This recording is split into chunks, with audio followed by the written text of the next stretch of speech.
Hello students, अभी हम लोग कैलकुलस का इंडेफिनिट इंटीग्रेशन का प्रॉब्लम डिस्कस कर रहे हैं। बहुत सारे प्रॉब्लम को हम लोगों ने डिस्कस कर भी लिया है और कुछ और जो है कुछ और हमने स्पेशल इंटीग्रल को सेलेक्ट किया है, उसे अब हम लोग डिस्कस करेंगे। सबसे पहले बात हम लोग करेंगे फर्स्ट इंटीग्रल का। फर्स्ट इंटीग्रल को हमने कैपिटल आई एज्यूम कर रहे हैं, तो कैपिटल आई और ये बना 2 sin x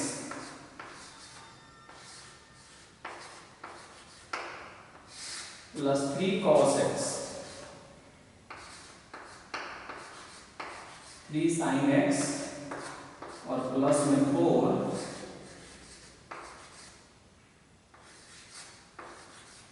cos x dx।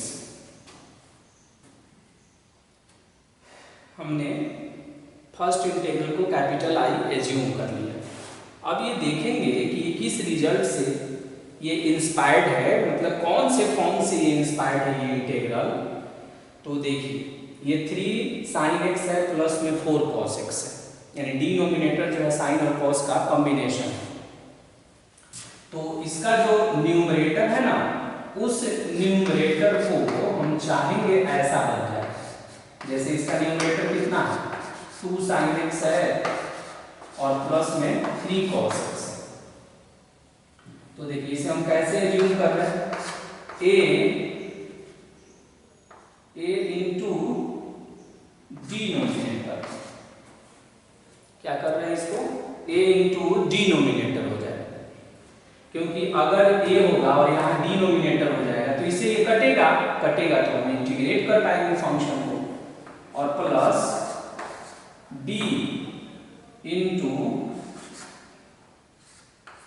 dc of denominator, dc of denominator, ऐसा हम चाहते हैं ये बन जाए। अब है कि ऐसा चाहने से क्या बेनिफिट होने वाला है, तो अभी आप उस बेनिफिट को भी फील करेंगे कि ऐसा अगर हम कर दें तो मुझे क्या फंक्शन इंटीग्रेबल हो जाता है क्या। तो देखिए अभी यहाँ पर है, ये था a है और डिनोमिनेटर है, तो डिनोमिनेटर में कितना है 3 sin x है और प्लस में 4 cos x है, और प्लस में कितना है फिर प्लस b है, और डिनोमिनेटर का dc निकालिए तो 3 cos x हो जाएगा, और ये हो जाएगा माइनस में 4 sin x हो जाएगा ऐसे। तो अब आप ये बताइए कि अगर हम ऐसा करें तो फिर मेरा ये टारगेट होगा कि a और b को कैलकुलेट करना। इसके लिए हम क्या कर रहे हैं, a से मल्टीप्लाई कर रहे हैं इसमें, तो कितना होगा ये 3a sin x होगा प्लस में 4a cos x होगा, फिर होगा प्लस में 3b cos x होगा, माइनस में 4b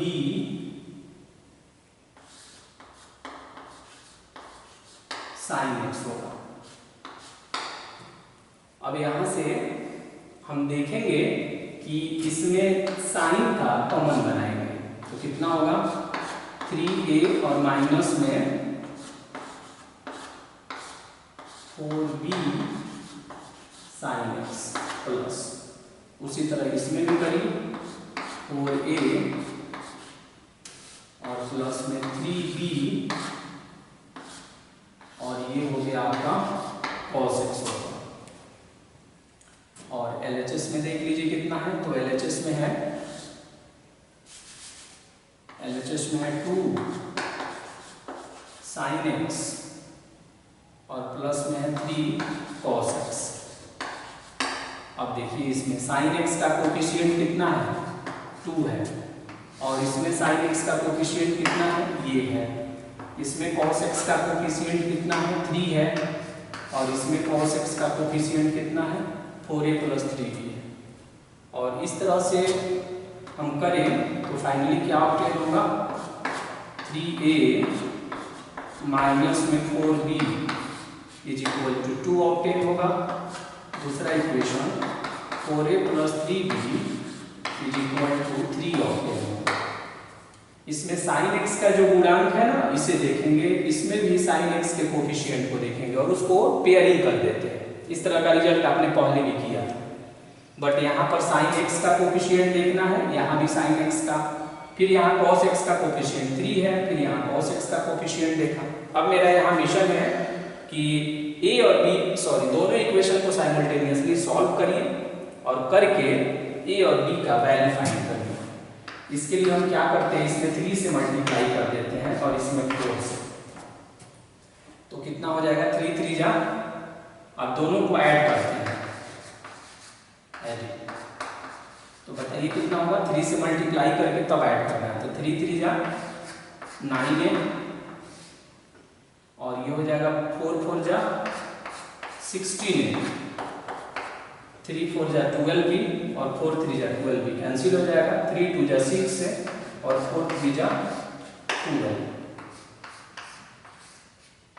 25 ये हो गया और ये 18 हो गया। तो a का वैल्यू हो गया 18/25। अब यहाँ से b बताइए, तो किसी एक इक्वेशन में पुट करके b निकाल लेते हैं। तो ये हो जाएगा सेकंड वाले में अगर हम पुट करें तो b का वैल्यू हो जाएगा 3 - 4a, 3 - 4a हो जाएगा। किसकी वैल्यू निकालना है हमको निकालना है b का। तो 3 इसको उधर कर देंगे माइनस में 4a, 3 जाकर डिवाइड कर दिया। अब यहाँ बताइए कितना आएगा 1/3 और 3 - 4a, तो ये हो जाएगा 72/25।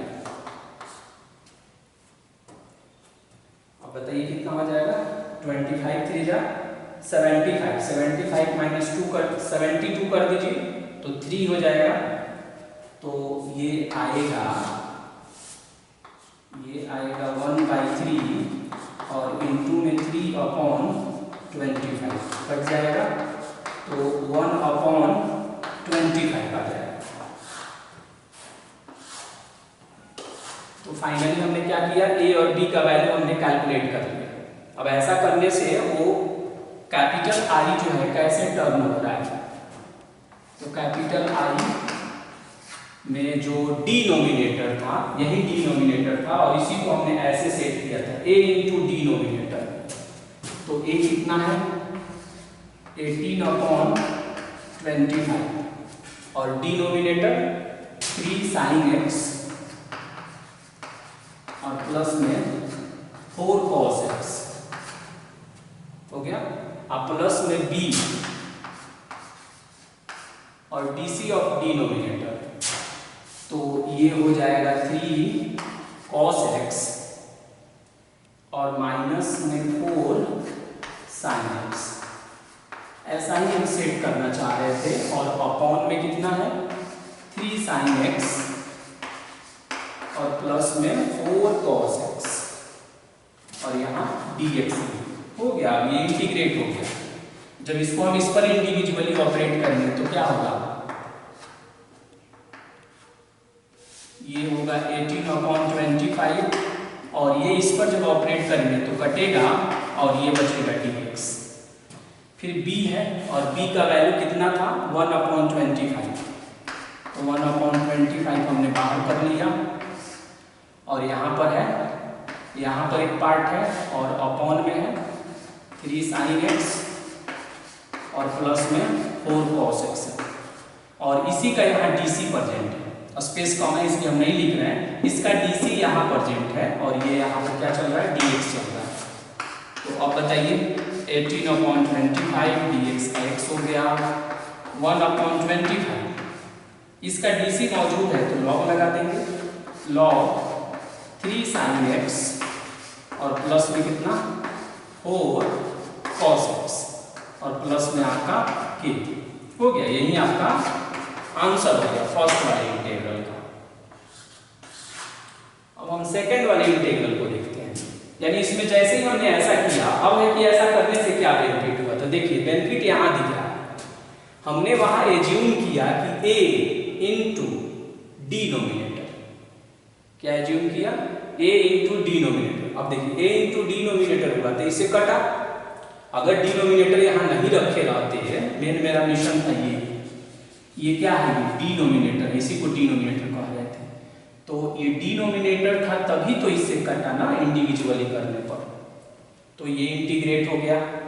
इसका डीसी यहाँ मौजूद था तभी ना ये इंटीग्रेबल हुआ, इसलिए हम वैसा सेटिंग वहां पर हमने किया।